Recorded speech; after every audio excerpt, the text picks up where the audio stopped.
पैसे आणि दागिने गेले कुठे? गुरुजी, मला तुम्हाला काहीतरी सांगायचंय जे ह्या उत्सवासाठी लय महत्वाचं आहे. असं काय आहे की जे या उत्सवाबद्दल आणि मला माहित नाही? गुरुजी, मला वाटतं उत्सवाच्या दिवशी सगळे मिरवणुकीत गुंतलेले असताना ना हे जे पेटारे आहेत त्याच्यावर कुणी पण वाईट नजर ठेवू शकतं. म्हणजे चोरीचा प्रयत्न होऊ शकतो. त्यामुळं ह्या सगळ्यात जे काय असेल ते तुम्ही दुसऱ्या कुठल्या तरी ठिकाणी हलवा. त्याचं काय झालं, काल रात्री अचानक मला स्वप्न पडलं का आपल्या मंदिरात चोरी झाली. कदाचित देव आपल्याला सावध करत असेल. त्यामुळे तुम्हाला सांगते का हे लवकरात लवकर दुसरीकडे हलवा. तुझं म्हणणं पटतंय मला पोरी. हे हे असंच होईल. तू म्हणतेस तसंच होईल.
गंडवलंय देवी सिंग, तुला कोणीतरी गंडवलंय.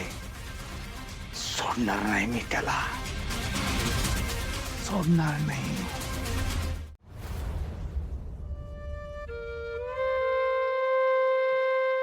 वाईफ 2 घास खाऊन घे.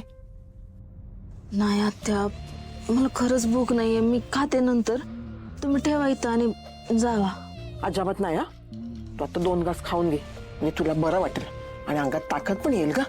हाय का आता तुम्ही इकडे वेळ घालवायचा आणि तिकडे उत्सव संपला म्हणजे परत आपा तुम्हालाच ओरडतील.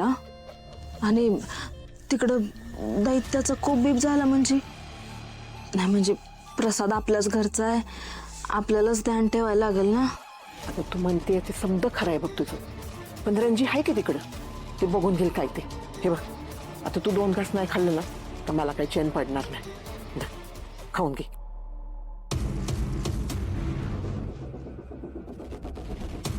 आता मी खाल्ल्याशिवाय आत्या काही इथनं हलणार नाहीत. मला खावंच लागेल.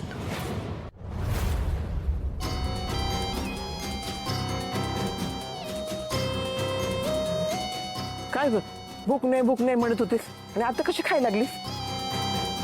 आणि जेवाय नग म्हणत होतीस. खा, सावकाश खा. लाले, अगं तू उत्सवाला तिकडे पाहिजे होतीस बघ. समजा गाव जमा झालंय तिकडं. अगं जत्रत बी एवढी गर्दी होत नाही ना, तेवढी गर्दी झाली आहे तिकडं. तुला सांगते लाले, माझ्या लग्नाच्या वेळेला ना एकदा हा उत्सव भरला होता बघ. आणि त्याच्यानंतर आत्ता होती. का आता कसं सांगू यांना? यांची ही गोष्ट ऐकत बसले तर तिकडं माझा नवरा माझ्या हातनं कायमचा निसटून जाईल.